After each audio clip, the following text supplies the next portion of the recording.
Shalom, bertemu lagi ya dalam renungan hari ini. Puji Tuhan, hari baru, berkat baru, penyertaan Tuhan yang selalu ada dalam hidup kita. Puji Tuhan, kiranya kita semakin dikuatkan dalam Tuhan. Di dunia ini apapun bisa terjadi. Orang bisa merancang-rancakan yang jahat sekalipun untuk manusia lain. Tapi itulah sifat manusia yang karena rasa cinta mereka ke Tuhan luntur, sehingga hati mereka itu dipenuhi oleh rancangan-rancangan yang tidak baik, entah untuk dirinya sendiri, orang-orang sekitar, atau orang yang bahkan tidak kenal. Mereka bisa merancang-rancangan yang tidak baik. Tetapi kita yang sebagai orang yang tahu mengenai firman Tuhan, tahu apa yang menjadi kehendak Tuhan, yang tahu isi hati Tuhan, karena kita telah membaca Alkitab ini, kiranya kita tahu harus memilih apa dan bagaimana. Amin ya. Apapun bisa dilakukan orang, tetapi yang terpenting itu kita rancangkan saja hal yang baik, lakukan saja hal yang baik, dan biarlah nama Tuhan yang dipermuliakan dalam hidup kita, karena kita tahu tujuan kita itu cuma satu, ke surga. Amin ya. Dan kita tahu hidup kita itu ada di tangan Tuhan. Amin ya. Dan biarlah nama Tuhan saja yang dipermuliakan dalam hidup kita. Kita harus ingat itu. Amin ya. Amin. Kita akan nyanyikan lagu yang pertama.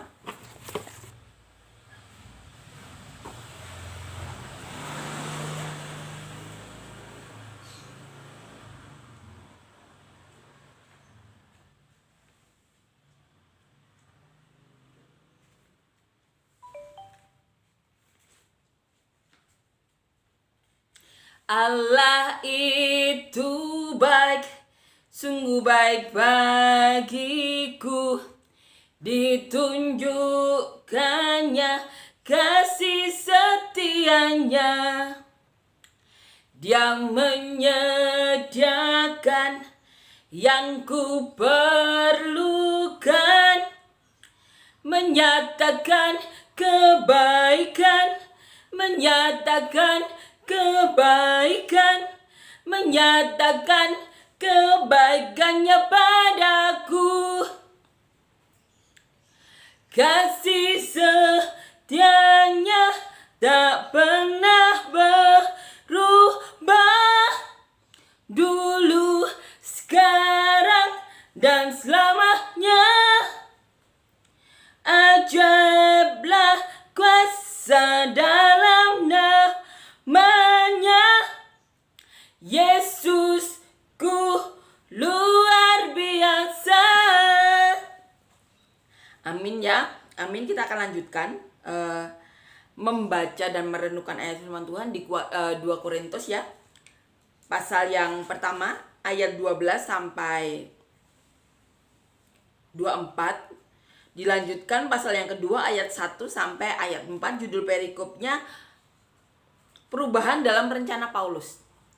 Inilah yang kami megahkan, yaitu bahwa suara hati kami memberi kesaksian kepada kami bahwa hidup kami di dunia ini, khususnya dalam hubungan kami dengan kamu, dikuasai oleh ketulusan dan kemurnian dari Allah, bukan oleh hikmat duniawi, tetapi oleh kekuatan kasih karunia Allah. Sebab kami hanya menuliskan kepada kamu apa yang dapat kamu baca dan pahamkan. Dan aku harap mudah-mudahan kamu akan memahami sepenuhnya, seperti yang telah kamu pahamkan sebagiannya dari kami, yaitu bahwa pada hari Tuhan Yesus kamu akan bermegah atas kami, seperti kami juga akan bermegah atas kamu. Berdasarkan keyakinan ini, aku pernah merencanakan untuk mengunjungi kamu dahulu, supaya kamu boleh menerima kasih karunia untuk kedua kalinya. Kemudian aku mau meneruskan perjalananku ke Makedonia, lalu dari Makedonia kembali lagi kepada kamu, supaya kamu menolong aku dalam perjalananku ke Yudea. Jadi, adakah aku bertindak serampangan dalam merencanakan hal ini? Atau adakah aku membuat rencanaku itu menurut keinginanku sendiri, sehingga padaku serentak terdapat ya dan tidak? Demi Allah yang setia, janji kami kepada kamu bukanlah serentak ya dan tidak. Karena Yesus Kristus anak Allah yang telah kami beritakan di tengah-tengah kamu, yaitu olehku dan oleh Silvanus dan Timotius, bukanlah ya dan tidak, tetapi sebaliknya, di dalam dia hanya ada iya. Sebab Kristus adalah ya bagi semua janji Allah. Itulah sebabnya oleh Dia kita mengatakan amin untuk memuliakan Allah.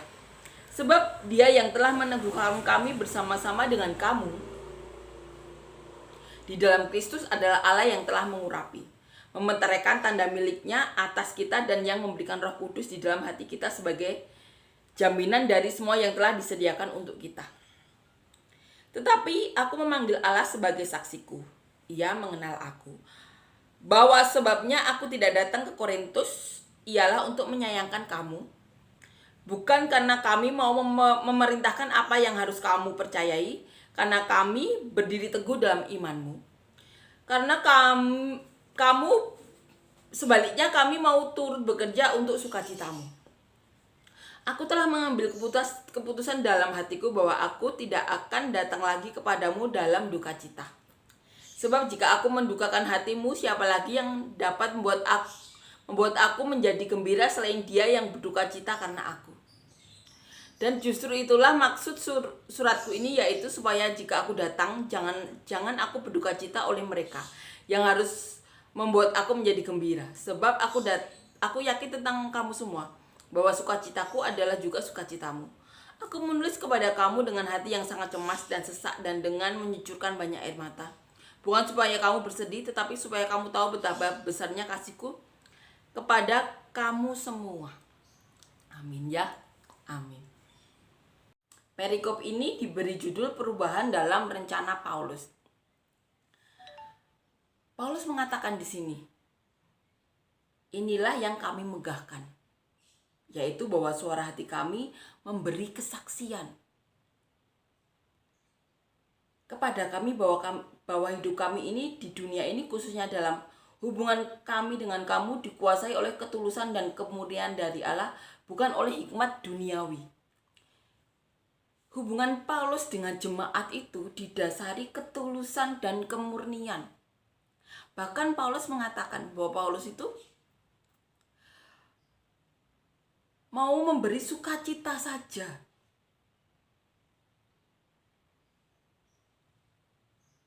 Sebaliknya kami mau turut bekerja untuk sukacitamu. Dan dikatakan di pasal 2-nya, di ayat 1, aku telah mengambil keputusan di dalam hatiku bahwa kami tidak akan datang lagi kepadamu dalam duka cita. Itu yang katakan Paulus, keputusan yang diambil Paulus.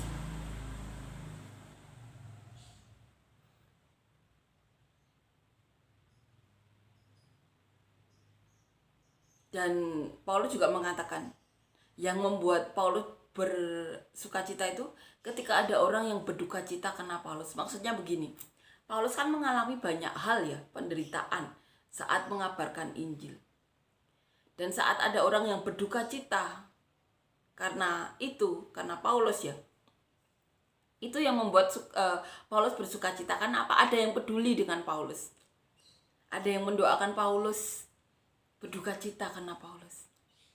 Itu yang membuat Paulus bersukacita.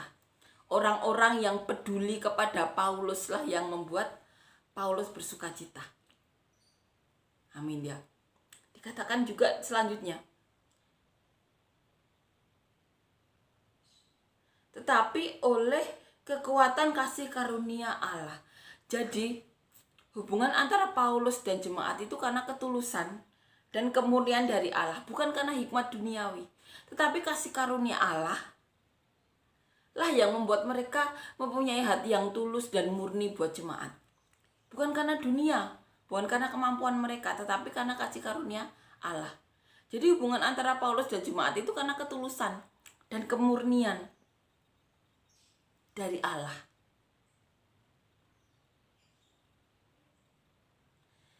Dikatakan di ayat 13, sebab kami hanya menuliskan kepada kamu apa yang dapat kamu baca dan pahamkan. Dan aku harap mudah-mudahan kamu akan memahami sepenuhnya. Yang dituliskan Paulus itu hal-hal yang dapat mereka baca dan paham. Yang bisa mereka paham itu yang ditulis oleh Paulus. Dan Paulus juga berdoa semoga mereka paham sepenuhnya. Katakan di ayat 14, Seperti yang telah kamu pahamkan sebagian dari kami, yaitu bahwa pada hari Tuhan Yesus kamu akan bermegah atas kami, seperti kami juga akan bermegah atas kamu. Berdasarkan keyakinan ini aku pernah merencanakan untuk mengunjungi kamu dahulu, supaya kamu boleh menerima kasih karunia untuk kedua kalinya. Kemudian aku meneruskan perjalananku ke Makedonia. Lalu dari Makedonia kembali lagi kepada kamu supaya kamu menolongku dalam perjalananku ke Yudea. Ini yang dikatakan Paulus mengenai rencana Paulus. Jadi adakah aku bertindak serampangan dalam merencanakan hal ini? Atau adakah aku membuat rencanaku itu menurut keinginanku sendiri sehingga kepadaku serentak dapat berkata ya dan tidak? Demi Allah yang setia, janji kami kepada kamu bukanlah serentak ya dan tidak, karena Yesus Kristus anak Allah yang telah kami beritakan di tengah-tengah kamu, yaitu olehku dan oleh Silvanus dan Timotius, bukanlah ya dan tidak, tetapi sebaliknya di dalam dia hanya ada ya. Itu yang dikatakan Paulus, bahwa di dalam Tuhan Yesus hanya ada ya. Sebab Kristus adalah ya bagi semua janji Allah. Itu yang dikatakan Paulus. Yesus itu adalah ya atas semua janji Allah kepada manusia.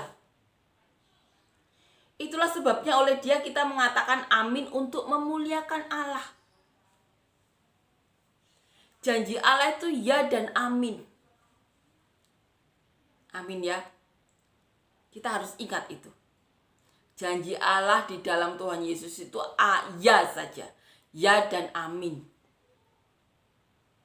Sebab dia yang telah meneguhkan kami bersama-sama dengan kamu di dalam Kristus adalah Allah yang telah mengurapi, memeteraikan tanda miliknya atas kita, dan yang memberikan Roh Kudus di dalam hati kita sebagai jaminan dari semua yang telah disediakan untuk kita. Tetapi aku memanggil Allah sebagai saksiku, ia mengenal aku. Ini yang dikatakan Paulus. Allah mengenal Paulus.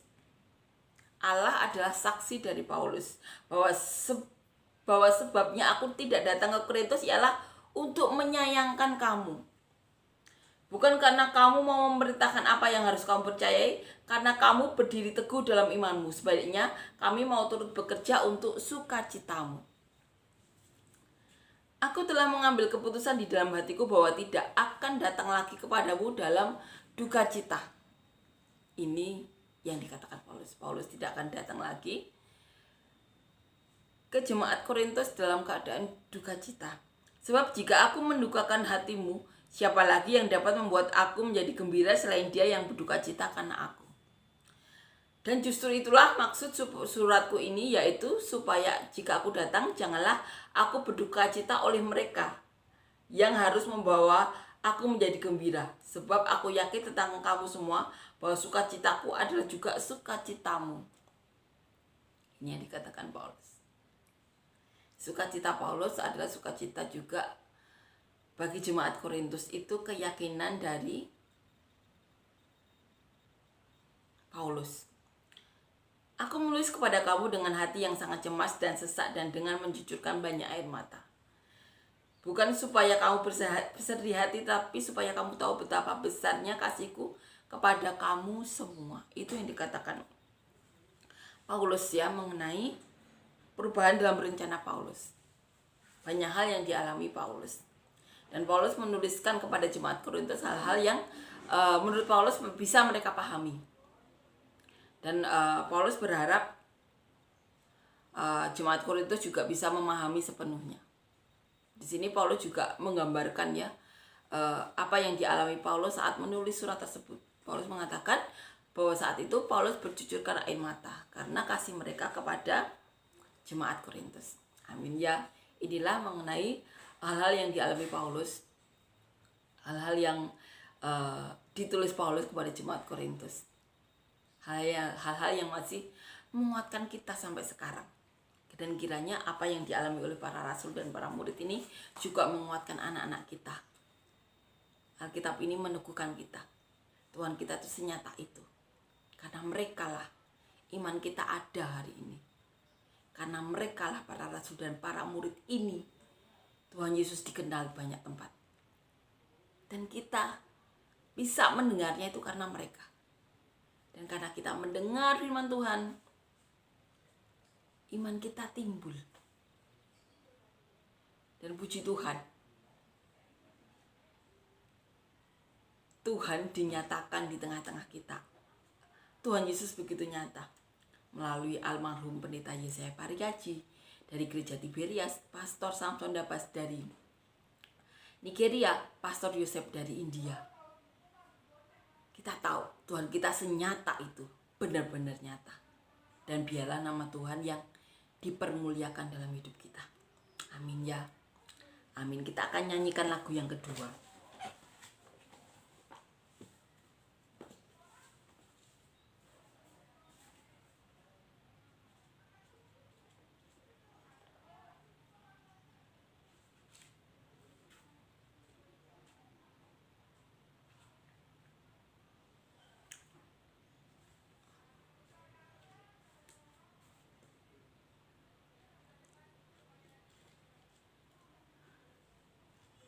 Kita akan nyanyikan lagu yang kedua.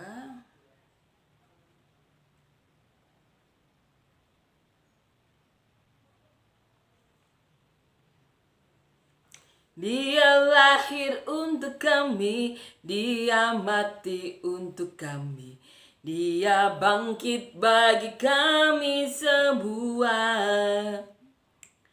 Dia itu Tuhan kami, dia itu Allah kami, dia raja di atas segala raja.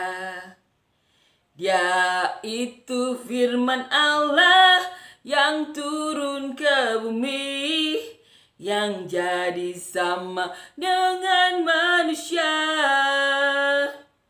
Dia Yesus sobat kami, dia Yesus Tuhan kami, Sang penebus juru selamat dunia. Amin ya. Puji Tuhan, amin. Terima kasih Yesus untuk kebaikan-Mu. Terima kasih Tuhan untuk penyertaan-Mu Tuhan. Kau berada dalam hidup kami. Kami berdoa untuk siapapun dari kami yang menyaksikan ini, yang sakit Tuhan, Kau berikan mujizat-Mu, Kau berikan kesembuhan yang benar-benar daripada-Mu. Apapun di tubuh kami yang bukan daripada-Mu, Kau cabut. Kami juga berdoa Tuhan, siapapun dari kami yang membutuhkan pekerjaan dan usaha yang daripada-Mu, berikan kami pekerjaan dan usaha yang benar-benar daripada-Mu, yang dapat memberkati kami, keluarga kami, bahkan sampai ke penjuru bumi, yang dapat mendekatkan kami lebih dekat lagi ke hadirat-Mu. Kami juga berdoa Tuhan untuk siapapun dari kami yang butuhkan pasangan hidup, beri kami semuanya pasangan hidup yang daripada-Mu, yang takut Engkau, yang cinta Engkau, yang dapat membawa kami dan keluarga kami lebih dekat lagi kepada-Mu.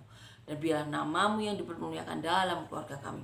Kami juga berdoa Tuhan untuk siapapun dari kami yang rindu memiliki anak Tuhan, memiliki momongan, beri kami anak cucu yang daripada-Mu, yang takut Engkau, yang cinta Engkau, yang mau menjadi saluran berkat-Mu, yang mencintai kami seperti Dia mencintai Kau Yesus.